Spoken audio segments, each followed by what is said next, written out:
हाय मैं रवि के बिंदास बोल में आपका स्वागत है। इस समय मैं मौजूद हूँ इंडो नेपाल बॉर्डर पर, जो चंपावत ज़िले के बनबसा क्षेत्र में है। देखिए पीछे खूबसूरत आपको दिखाई दे रहा है नेपाल, और ऊपर खूबसूरत सा भगवा झंडा जो नेपाल का राष्ट्रीय ध्वज भी है। दरअसल ये चुनाव का समय था जब माननीय मुख्यमंत्री उत्तराखंड पुष्कर धामी जी चुनाव लड़ रहे थे चंपावत ज़िले से। तो हम लोग इस इलाके में गए यहाँ की रिपोर्टिंग करने के लिए।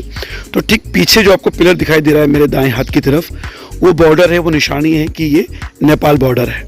और इस समय जो मैं मौजूद हूँ वो मौजूद हूँ मैं नेपाल की धरती में, और मेरे बाईं तरफ एसएसबी के जवान रहते हैं। और एक बात और कहने की, जो यहाँ एसएसबी के जवान रहते हैं उनके लिए जो खुमचे बने हुए हैं वो पक्के नहीं हैं, यानी कि यहाँ पे कोई भी पक्का मकान या पक्का कमरा उन्हें नहीं दिया गया है। अब मैं आपको थोड़ा और करीब ले चलता हूँ इंडो नेपाल बॉर्डर की तरफ। इस समय तो हम हिंदुस्तान की धरती में हैं, और आपको ये इंडिया गेट दिखाई दे रहा है जो भारत की धरती पर बना है, और यहाँ से चंद कदमों की दूरी में, यानी दाएं हाथ की तरफ आपको दिखाई देता है नेपाल। यहाँ बाईं तरफ आपको एसएसबी के जवान दिखाई दे रहे हैं। देखिए कोई भी खुमचा इनके लिए नहीं बनाया गया है, कमरा नहीं बनाया गया है, और यहाँ खूबसूरत सा झंडा, ये है राष्ट्रीय ध्वज। और ये जो पुल है, ये पुल जोड़ता है नेपाल और भारत को, और ये राष्ट्रीय ध्वज नेपाल का भगवा झंडा।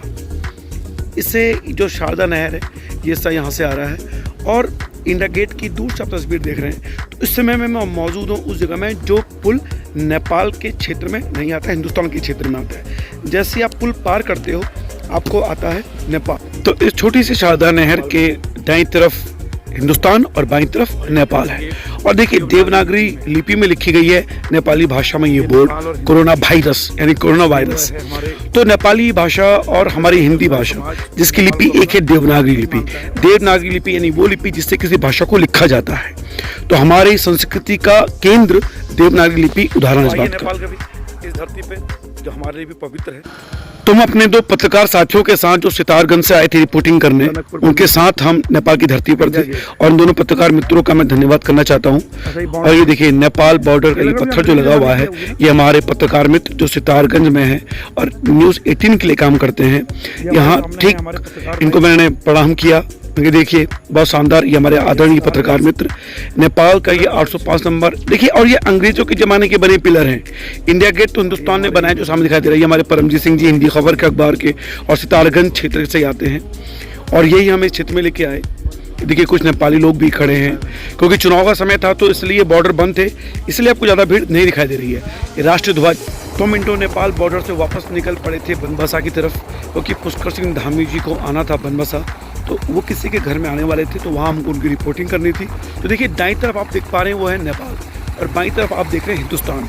तो अगर कोई बंदा हिंदुस्तान में कोई अपराध करता है और नेपाल की धरती में चला जाता है तो उसे वहाँ बड़ी सख्त सज़ा है। तो अगर नेपाल बॉर्डर में आप अपराध करते हो, अगर आप दाईं तरफ निकल जाते हो हिंदुस्तान की धरती में, तो आपको एकदम से गिरफ्तारी नहीं होती है, क्योंकि नेपाल के कानून हिंदुस्तान की तुलना में बहुत सख्त है। फिलहाल दाईं और बाईं तरफ जो आप देख पा रहे हो ये हिंदुस्तान की धरती है, बीच में शारदा नहर। तो हम निकल पड़े वापस बनबसा की तरफ, और देखिए ये वो शारदा नहर में बना बैराज है, और ये खूबसूरत। और जो आपको रेल दिखाई दे रही है, पटरियाँ दिखाई दे रही हैं, इन पटरियों में पहले ट्रेन चला करती थी, यानी अंग्रेज़ों के ज़माने का बना ये स्थान, ये बैराज है जो आज भी मजबूती से खड़ा है।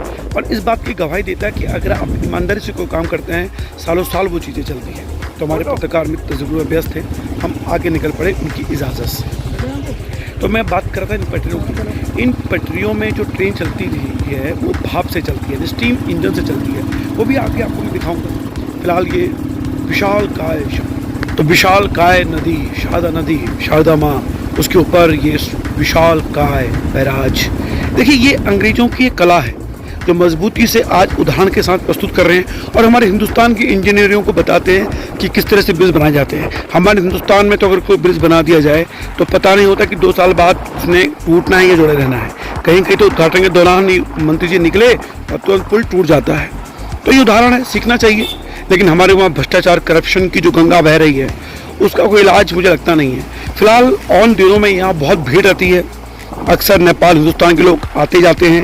लेकिन चूंकि ये चुनाव का समय था तो बॉर्डर सील था, तो सील बॉर्डर पर हम अपनी रिपोर्टिंग करने आए थे। चूंकि हम पत्रकार हैं तो हमें तो इजाज़त होती है कहीं भी घूम लेने की, लेकिन इस तरह की चीज़ें आप देख पा रहे हैं। आपको मैं दिखाऊंगा कि ये सावदा नदी के साथ जो पुल है और बैराज में ये नदी बह रही है। यहाँ पर अभी आप देखेंगे, ये देखिए आगे आप निकलेंगे और ये एक शारदा नहर है जो निकलती है बनबसा से आगे सिंचाई क्षेत्र के लिए।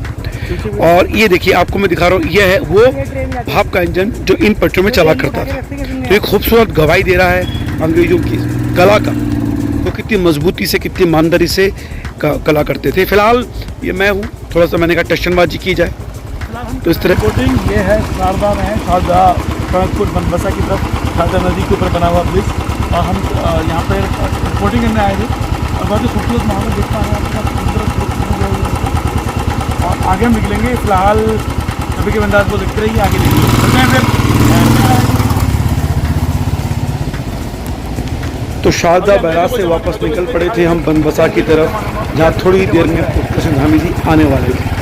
तो ये वीडियो बहुत पुराना है, लेकिन आज मैंने आपको दिखाया है कि किस तरह से नेपाल और हिंदुस्तान के बॉर्डर में हमारी उन संस्कृतियों का मिलन होता है जो वास्तव में हमारी हिंदुत्व की पहचान थी।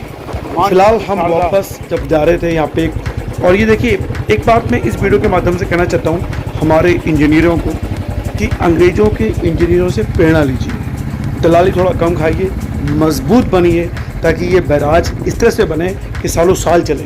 तो फिलहाल रवि के बिंदास बोल देखते रहिए, इसी तरह के पुराने वीडियोस मैं आपके समय समय पर आपके पास लाता रहूँगा। तो रवि के बिंदास बोल देखने के लिए शुक्रिया। यहाँ तक आए हैं तो इस चैनल को सब्सक्राइब करना ना भूलें, जो आपका अपना चैनल है रवि के बिंदास बोल। फेसबुक में देख रहे हैं तो प्लीज़ पेज को फॉलो करना ना भूलें। रवि के बिंदास बोल देखने के लिए शुक्रिया। जय उत्तराखंड।